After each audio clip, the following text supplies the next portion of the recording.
Vezon the Crazed Piraka, and FENRAKK the Four-Legged Spider. This was one of the craziest and coolest Bionicle sets ever. In this video, I want to discuss why this set is so cool, as well as the different kinds of interesting pieces that appear in this set, and how you can use them to build your own LEGO creations. Let's dive in.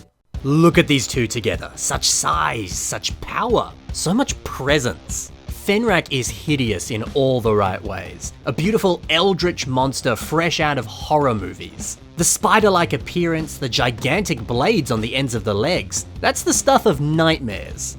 Although it's good, these legs actually have a pretty good range of posability. Not only does this beast look cool, but it's also built very, very well. And look at this phenomenal face design. The way that those teeth open and close, it's such a fun and satisfying design. Plus those gigantic teeth are terrifying. FENRAKK is uncanny, unearthly, and weird in an almost supernatural way. The energy of these two characters together, they feel like the final boss of a video game. And then you got Vezon as well. It's so nice to get a silver Piraka style mask. And it's also nice to get one that doesn't have all those rubber attachments stemming out of the back. Sometimes those just get in the way. But the beautiful thing about this mask, of course, is the fact that if you flip it over, the other side reveals the mask of life that's been fused onto the back. That's a very fun addition. Vezon's brilliant cape is also one of the coolest pieces ever. And I think this was the very first time we ever got cloth pieces appearing in any kind of construction or Bionicle set. And what a welcome addition that is. The tattered look adds so much to this design.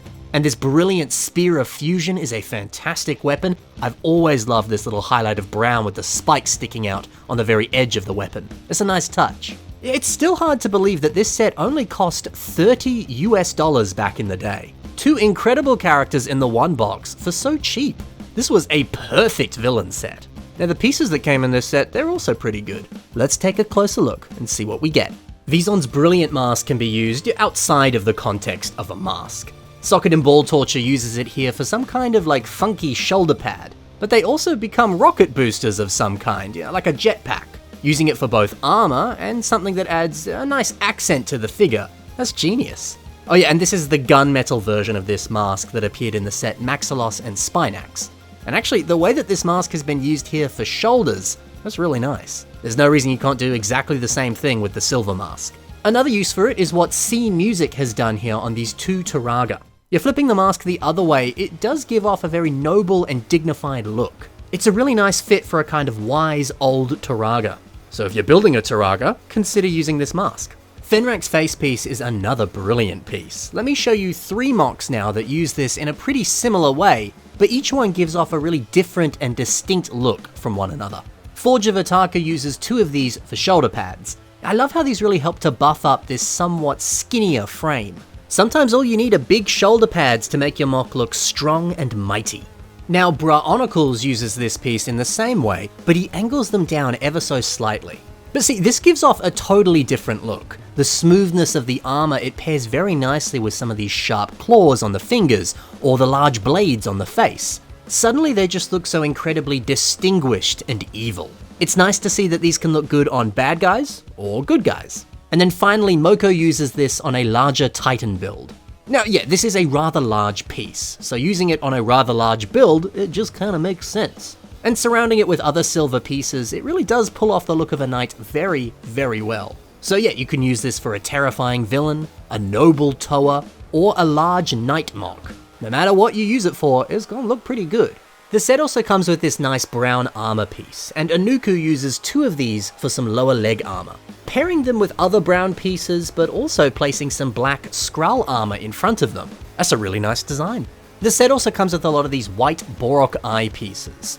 It would be a good idea to use these as teeth on your next creation, because it does look pretty good when it's done here.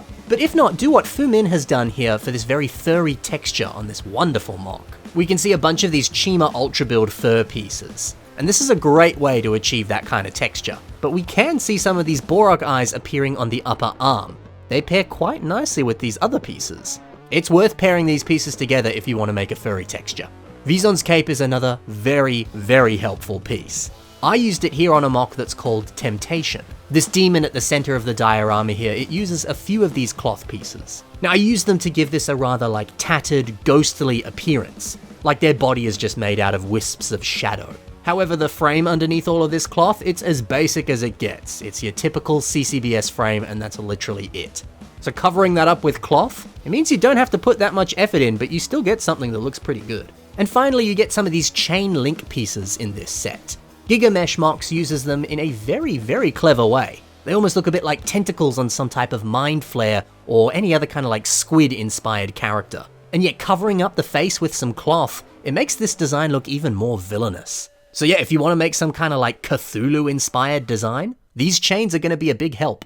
There you go, that's some ideas for how you can use the pieces that come in this set. Now let's check out some ways that other people have revamped and reimagined this character. Galaxus has a really fun take on this character. Now remember, in the lore for Vezon, he attempted to take the Mask of Life, but instead it cursed him. In doing so, he was then fused to a large Rahi, FENRAKK. Now the idea of this curse drastically altering his body, and FENRAKK is instead like a part of his arm.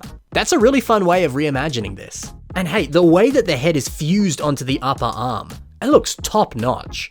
Honestly, you could take this exact same design and put it on another character. It kinda looks a bit like they've killed a FENRAKK spider and now they're wearing its face as armor.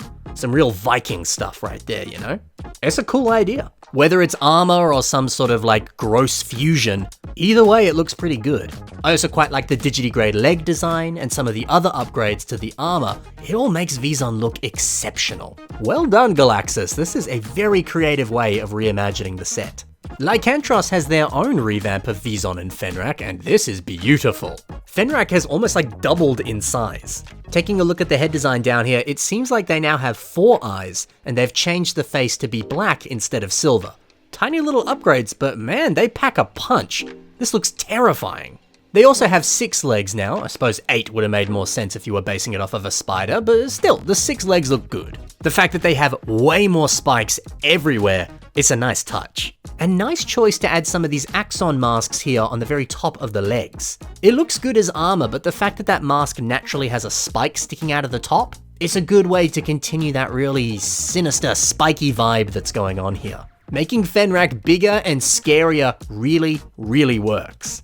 It was already nightmare fuel. Lean into that a little bit more, you'll end up with something spectacular like this. And that is Vezon and FENRAKK. Truly a bit of a holy grail set to own.